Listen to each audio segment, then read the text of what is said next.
నేను సుబలత. వాస్తవాలు లైవ్ టీవీకి స్వాగతం. ముందుగా బులెటిన్లోని హెడ్లైన్స్.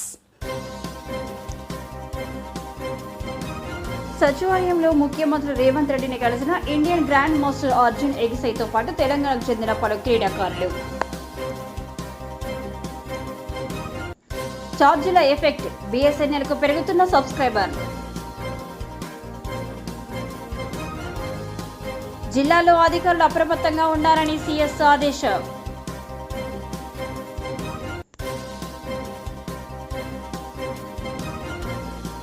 ఏసీబీ వరలో జిల్లా మత్స్యశాఖ అధికారి Rupender Singh.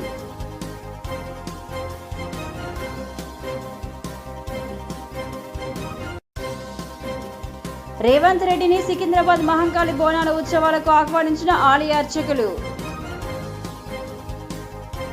Indian grand master Arjun ఎరిగేసితో పాటు తెలంగాణకు చెందిన పలువురు చెస్ క్రీడాకారులు సచివాలయంలో ముఖ్యమంత్రి రేవంత్ రెడ్డిని కలిశారు. భారత నెంబర్ 1 ఆటగాడ అర్జున్తో పాటు అండర్-8 ప్రపంచ champion Divith Reddy, under nineteen national junior champion Adireddy Arjun, శ్రీలంకలో జరిగిన west Asia gold medalist Pranay Akula సీఎంను కలిసి వారిలో ఉన్నారు. ఈ సందర్భంగా క్రీడాకారులను ముఖ్యమంత్రి అభినందించారు. ఛార్జీల ఎఫెక్ట్, బిఎస్ఎన్ఎల్కు పెరుగుతున్న సబ్స్క్రైబర్లు. ప్రైవేటు రంగ టెలికాం సంస్థలు ఛార్జీలను పెంచడంతో బిఎస్ఎన్ఎల్కు ఆదరణ పెరుగుతుంది. ఈ నెల 3-4 తేదీల్లో ప్రైవేటు ఆపరేటర్ల ఛార్జీల ప్రకటన తర్వాత బిఎస్ఎన్ఎల్కు సబ్స్క్రైబర్లు పెరగడం ప్రారంభమైంది. గడిచిన 2 వారాల్లోనే 2.5 లక్షల మంది పోర్టబిలిటీ ద్వారా, 25 లక్షల మంది కొత్త కనెక్షన్ల ద్వారా ఆ సంస్థలోకి వచ్చినట్లు ఎకనామిక్ టైమ్స్ ఒక కథనంలో తెలిపింది. బిఎస్ఎన్ఎల్లో ₹108కే పరిమిత కాల్స్ డేటా ఉండడం విశేషం. జిల్లాలో అధికారులు అప్రమత్తంగా ఉండాలని సీఎస్ ఆదేశం. ఎట్టి పరిస్థితుల్లోనూ ప్రాణ నష్టం కలగొద్దు. హైదరాబాద్ నుంచి సహాయ సహకారాలు అందించేందుకు సిద్ధం. రాష్ట్రంలో విస్తారంగా కురుస్తున్న వర్షాలపై అధికారులు అప్రమత్తంగా ఉండాలని సీఎస్ శాంతికుమారి సూచించారు. పెద్దవాగు వరద పరిస్థితిపై టెలికాన్ఫరెన్స్ ద్వారా సమీక్ష నిర్వహించారు. భద్రాద్రి కొత్తగూడెం జిల్లాలోని అశ్వారావుపేట పెద్దవాగుకు పెద్ద ఎత్తున వరద రావడం వల్ల గేట్లు ఎత్తివేయడంతో దిగువ భాగంలోని గ్రామాల రైతులు వరద నీటిలో చిక్కుకున్న విషయం తెలిసిందే. ఈ ఘటనపై స్పందించిన ప్రభుత్వ ప్రధాన కార్యదర్శి శాంతికుమారి భద్రాద్రి కొత్తగూడెం జిల్లా కలెక్టర్, ఎస్పీ, నీటిపారుదల శాఖ ఉన్నతాధికారులతో పునరావాస చర్యలపై చర్చించారు. ఏసీబీ వరలో జిల్లా మత్స్యశాఖ అధికారి రూపేందర్ సింగ్. ఉదయం నుంచి అధికారి ఇంట్లో సోదాలు నిర్వహిస్తున్న అధికారులు. ₹25,000 లంచం తీసుకుంటూ పట్టుబడిన మత్స్యశాఖ అధికారి రూపేందర్ సింగ్ గతంలో 2 సార్లు పట్టబడ్డ మరణి వైనం రేపు సూర్యాపేట నుండి బదిలీ. అంతలోనే ACB trap. Fishing orders release కోసం సొసైటీ నుండి డబ్బులు డిమాండ్. ఈ క్రమంలోని ఏసీబీని ఆశ్రయించిన బాధితులు. హైదరాబాద్లో జీడిమెట్ల ట్రాఫిక్ పోలీసుల అత్యుత్సాహం. రోడ్డు ప్రక్కన వాహనాలు నిలిపినందుకు చాలన్లు వేయాలి, కానీ ఇలా బూతులు తిడుతూ చేయి చేసుకోవడం ఏంటని మండిపడుతున్నారు వాహనదారులు. నిన్న గండిమేసమ్మ నుండి నర్సాపూర్ వెళ్లే దారిలో ఓ లారీ డ్రైవర్ను కొట్టుకుంటూ బండబూతులు తిడుతున్న Jeedimetla traffic SI Yadagiri. Lorry సాంకేతిక సమస్యతో ఆగింది అంటే వినకుండా నో పార్కింగ్లో వాహనం నిలిపినందుకు కొడుతూ బూతు పురాణం అందుకున్నాడు. సదరు ఎస్ఐ ఒక పక్క రాష్ట్రాల డ్రైవర్లకు ఇంత మంచి మర్యాద ఇస్తున్న తెలంగాణ ప్రభుత్వం కొద్దిగా వీరికి ట్రైనింగ్ ఇచ్చి విధుల్లోకి పంపించాలని ఆగ్రహం వ్యక్తం చేస్తున్నారు. ఇలాంటి వారిపై కఠిన చర్యలు తీసుకోవాలని కోరుతున్నారు వాహనదారులు.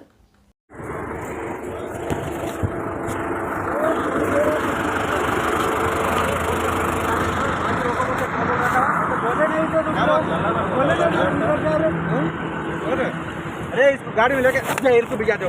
क्या कौन सा देश है? माँ के कहीं माँ के लोड़े हाथ में लगा था, जोरी के लोड़े तेरी जनती की, तेरी माँ की छोड़ दे, माँ के लोड़े क्या समझ रहा? माँ के लोड़े बोले हाथ देने रुके कि नहीं रुके? गाड़ी किधर रोक रहा है? माँ के लोड़े बात करो. माँ के लेके जाकर पुलिस स्टेशन वाले लंजा नाम देंगे. मूड सर अभी వెళ్తా మూడు నా బండి 0379.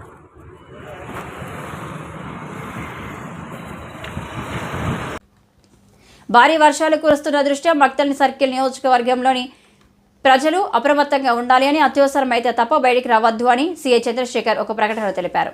భారీ నుంచి అతి భారీ వర్షాలు కురుస్తున్నందున ఈ సందర్భంగా సీఐ చంద్రశేఖర్ మాట్లాడుతూ, ప్రజలు మక్తల్ సర్కిల్ పోలీస్ స్టేషన్ పరిధిలో పోలీసు యంత్రాంగం నియంత్రణ ప్రజలకు అందుబాటులో ఉంటుంది.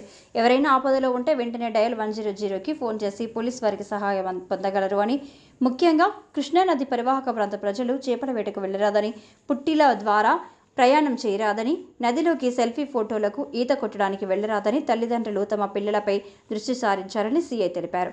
ప్రస్తుతం భారీ వర్షాలు కురిసే అవకాశం ఉంది కావున ప్రజలు అత్యవసరమైతే తప్ప బయటికి రాకూడదని, మక్తల్ సర్కిల్ పరిధిలోని ప్రజలకు ఎలాంటి ప్రమాదం తలెత్తకుండా పోలీస్ శాఖ పరంగా తగిన ఏర్పాట్లతో ముందస్తుగా పకడ్బందీ చర్యలు తీసుకోవడం జరుగుతుందని ప్రజలు పోలీసులకు సహకరించాలని కోరారు. సినీ నటుడు ఆర్ నారాయణమూర్తిని నిమ్స్ హాస్పిటల్లో ఆరోగ్యం యొక్క యోగక్షేమాలను తెలుసుకున్న మాజీ వ్యవసాయ శాఖ మంత్రి సింగిరెడ్డి నిరంజన్ రెడ్డి సచివాలయంలో ముఖ్యమంత్రి రేవంత్ రెడ్డిని కలిసి సికింద్రాబాద్ మహంకాళి బోనాల ఉత్సవాలకు ఆహ్వానించిన ఆలయ అర్చకులు, రాజ్యసభ సభ్యులు అనిల్ కుమార్ యాదవ్, దేవాదాయ శాఖ ప్రిన్సిపల్ సెక్రటరీ శైలజ రామయ్యర్, దేవాదాయ శాఖ commissioner Hanumantharao, GHMC mayor Vijayalakshmi తదితరులు. రానున్న 48 గంటల్లో భారీ నుంచి అతి భారీ వర్ష సూచన. తెలంగాణలో రానున్న 48 గంటల్లో భారీ నుంచి అతి భారీ వర్ష సూచన ఉన్నట్లు ఈఎన్సీ అనిల్ కుమార్ వెల్లడించారు. ఇవాళ నీటిపారుదల శాఖ అధికారులతో ఆయన సమీక్ష చేపట్టారు. క్షేత్రస్థాయి పరిస్థితులపై కూలంకుషంగా చర్చించారు. భారీ వర్షాల నేపథ్యంలో విపత్తు నిర్వహణ బృందాలతో సమన్వయం చేసుకోవాలని అధికారులకు సూచించారు. కళ్యాణ లక్ష్మి షాదీ ముబారక్ సీఎంఆర్ఎఫ్ చెక్కుల పంపిణీ కార్యక్రమంలో ఎమ్మెల్యే కళ్యాణ లక్ష్మి షాదీ ముబారక్ ముఖ్యమంత్రి సహాయ నిధి చెక్కుల మంజూరీ కోసం దళారులను నమ్మి మోసపోకూడదని, ఎక్కడ ఎలాంటి పైరవీ లేకుండా నేరుగా వనపర్తి ఎమ్మెల్యే క్యాంపు కార్యాలయంలో దరఖాస్తు చేసుకోవచ్చని వనపర్తి ఎమ్మెల్యే తూడి మేఘారెడ్డి పేర్కొన్నారు. తెలంగాణ ఛత్తీస్గఢ్ సరిహద్దులో భద్రతా బలగాలు మావోయిస్టులకు మధ్య ఈరోజు ఉదయం నుండి ఎదురు కాల్పులు కొనసాగనున్నాయి. ఈ ఎన్కౌంటర్లో కొందరు మావోయిస్టులు మరణించినట్లు తెలుస్తుంది. ఆ ప్రాంతంలో ఇంకో ఆపరేషన్ కొనసాగుతున్నదని పోలీసు అధికారులు తెలిపారు. ఘటనా స్థలంలో భారీగా ఆయుధ సామగ్రి స్వాధీనం చేసుకున్నట్లు వెల్లడించారు. కాగా ఈ ఎన్కౌంటర్లో పలువురు మావోయిస్టులు మృతి చెందినట్లు తెలిసింది. దీనికి సంబంధించి పూర్తి వివరాలు తెలియాల్సి ఉంది.